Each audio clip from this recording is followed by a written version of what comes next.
संगीत बढ़िया होना, संगीत को कहते राग। क्या कहते हैं? राग। राग के ऊपर भी एक दृष्टि है। पूछो क्या?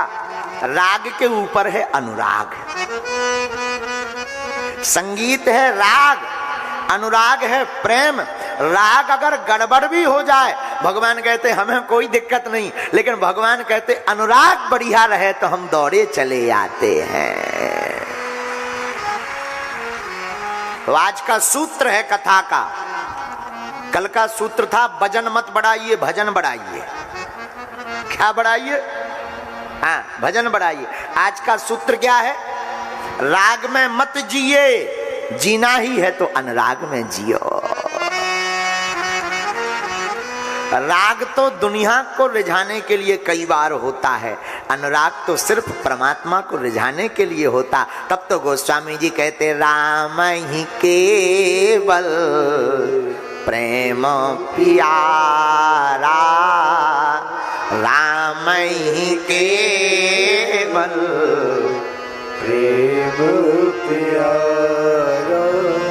महाराष्ट्र की पावन धरा के वीर सपूत, वीर हिंदू हृदय सम्राट छत्रपति वीर शिवाजी महाराज, जिन्होंने अनुराग से मां भवानी की कृपा और समर्थ गुरु स्वामी श्री रामदास जी महाराज की कृपा को पाया।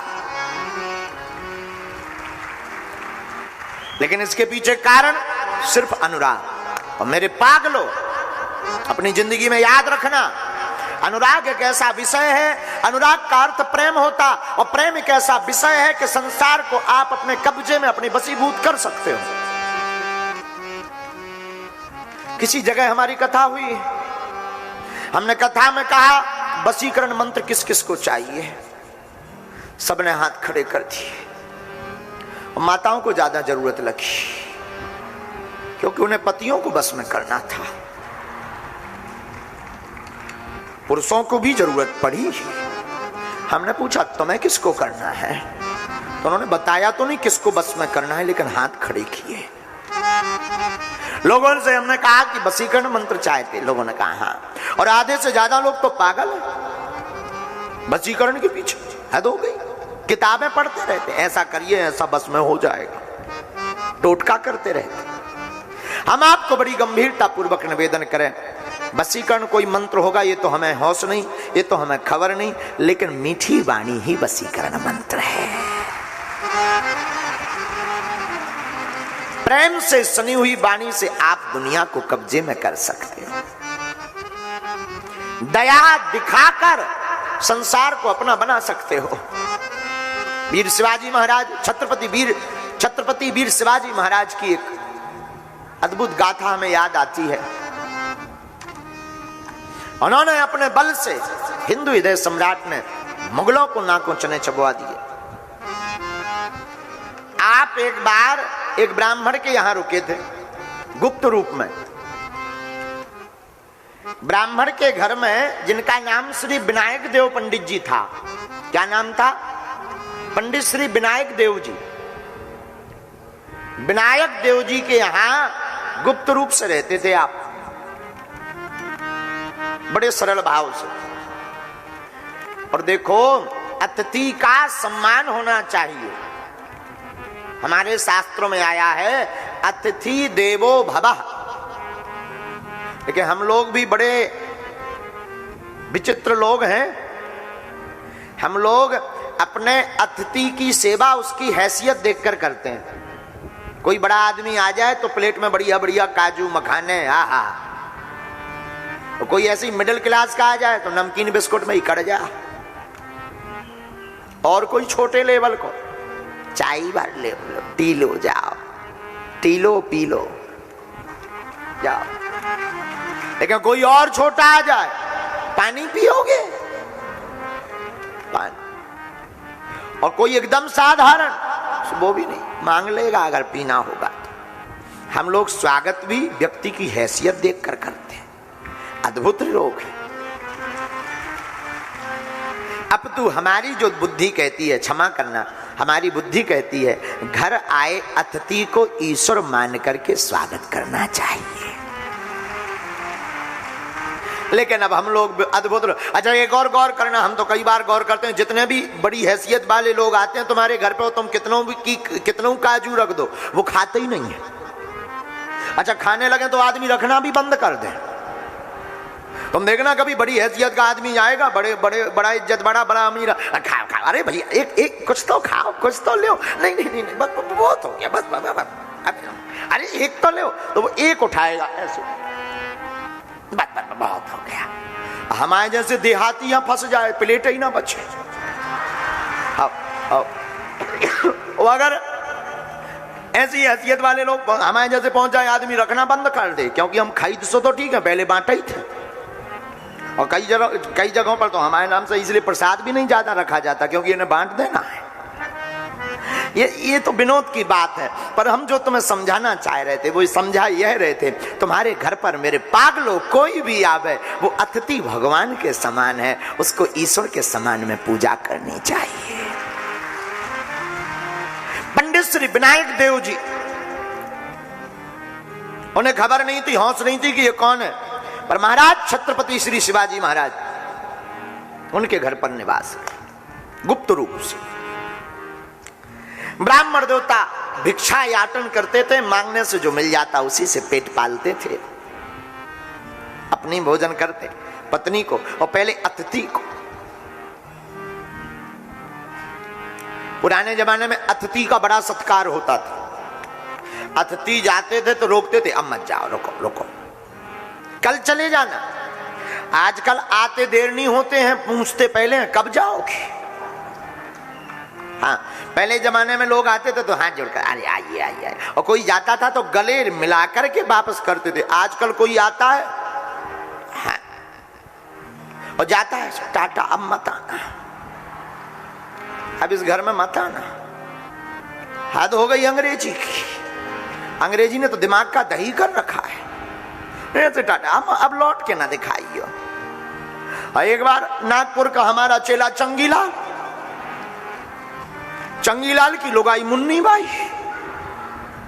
को मुन्नी बाई घर पर ऐसा मेहमान आ गया कि जा ही ना। चंगीलाल का दिमाग खराब, क्योंकि वो तो सोच रहा था एक दिन में जाएगा, हो गए 10 दिन। चंगीलाल पत्नी से बोला कुछ करना चाहिए। पत्नी बोली क्या? बोले नहाने गया है, एक काम करो, हम झूठ मूठ का तुम्हें मारते हैं, तुम झूठ मूठ की रो, नो प्रॉब्लम, हाँ कोई दिक्कत नहीं, हम खूब मारेंगे, तुम खूब रोना। अब वो पूछेगा तो क्या हुआ, तो कह देना कि हमें भोजन नहीं बनाना है, आज से भोजन बंद, अपने आप भग जाएगा। चंगीलाल ने लठ उठाया, दीवार में फट मारना तेज किया। पत्नी रोए, आज के बाद मैं भोजन नहीं बनाऊंगी। मेहमान बाहर खड़ा था, मेहमान हाथ जोड़ के बोला भाई लड़ो मत, क्या हुआ है? अरे ये बात नहीं मानती, आज मैंने कहा शाही पनीर बनाओ, बना नहीं रही है, आज के बाद मैं भोजन नहीं करूंगा घर पर। पत्नी भी बोली मैं भी नहीं बनाऊंगी। मेहमान बोला भाई लड़ो मत, अब हम जा रहे हैं, क्षमा करना, बहुत दिन हो गए, अब हम जाते हैं। चला गया। जैसे मेहमान चला गया तो चंगीलाल बोला क्यों रो रही, अब तो वे कड़ गए, हम तो झूठ मूठ का नाराज हो रहे थे। पत्नी बोली हम कौन का असली से रो रहे थे, हम भी झूठ मूठ का रो रहे थे, लेकिन दिमाग खराब। मेहमान भी नागपुर का ही था, वो भी बाहर का नहीं। 2 मिनट में वो आ गया, बोले हम भी झूठ ही मूठ के आ गए थे हम भी असलियत में नहीं गए। बोलो सीताराम। अब ऐसे मेहमानों की कौन मेहमानबाजी करे? पुराने जमाने में मेहमानों का बड़ा स्वागत, आज के जमाने में मेहमान आफत, अतिथि कब तुम जाओगे। सबका दिमाग खराब रहता, क्यों आ गए, अब जाओगे कब, अब जी और 2 दिन रहेंगे, पानी और कम पड़ेगा, आफत हो गई। लेकिन बुरा मत मानिएगा, ठीक है आपकी ये विचारधारा, क्षमा कीजिएगा। जिस घर में आए हुए अतिथि का स्वागत हृदय से नहीं किया जाता, उस घर में लक्ष्मी का वास कम रहता है, वहां पर कुमति का निवास रहता है। जिस घर में आए हुए अतिथि का स्वागत ईश्वर रूप में किया जाता, वहां सुमति का निवास होता है और लक्ष्मी माता की कृपा बरसती है। तो ब्राह्मण विनायक देव पंडित जी भिक्षा याचन करने जाते, जो मिलता पहले अतिथि छत्रपति वीर शिवाजी महाराज को पवाते, फिर खुद पाते। एक दिन एक घटना घटी। आहा हा, क्या भिक्षा याटन करने के लिए ब्राह्मण देवता गए, भिक्षा कम मिली तो अतिथि को खिला दिया, पत्नी को खिला दिया, खुद भूखे सो गए। छत्रपति वीर महाराज छत्रपति श्री शिवाजी महाराज की आंखों में आंसू आ गए। राम राम राम राम, कितने दयालु हैं ये ब्राह्मण देवता, कितने सौम्य हैं। आंखों में आंसू आए, दया के कारण कुछ नहीं देखा, एक पत्र बनाया, मुगल सूबेदार को लिख दिया कि हम अमुक ब्राह्मण के यहाँ पर छिपे हुए हैं, अगर हमें पकड़ना है तो 2000 असरफियां ब्राह्मण को दे दो और हम स्वतः ही पकड़ जाएंगे। सूबेदार, जो मुगल का सूबेदार था, उसे पता था कि छत्रपति वीर शिवाजी महाराज झूठ नहीं बोलते। उसने 2000 असरफियां भेज दी ब्राह्मण देवता श्री पंडित श्री विनायक देव जी के घर पर। वीर छत्रपति शिवाजी महाराज स्वयं जाकर के बंध गए,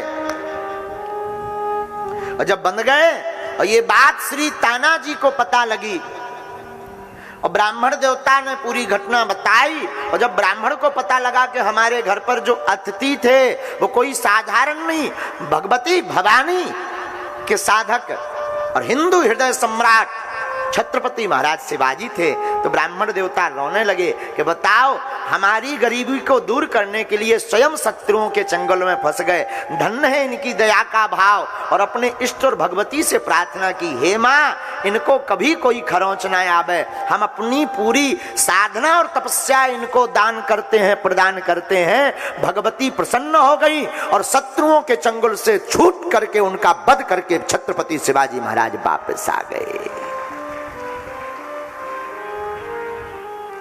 मेरे पागलो, दया में इतनी ताकत है, प्रेम में इतनी ताकत है।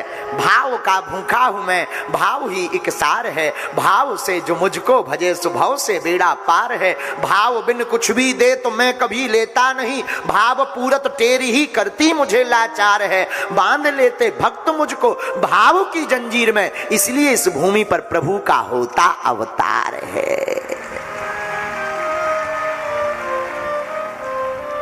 भगवान भाव के भूखे हैं, और इसी दया के कारण हमारे हिंदू हृदय सम्राट छत्रपति महाराज शिवाजी ने सनातन का ऐसा झंडा गाड़ा, आज प्रत्येक भारतवासी इनका नाम लेकर के गौरवान्वित महसूस होता है।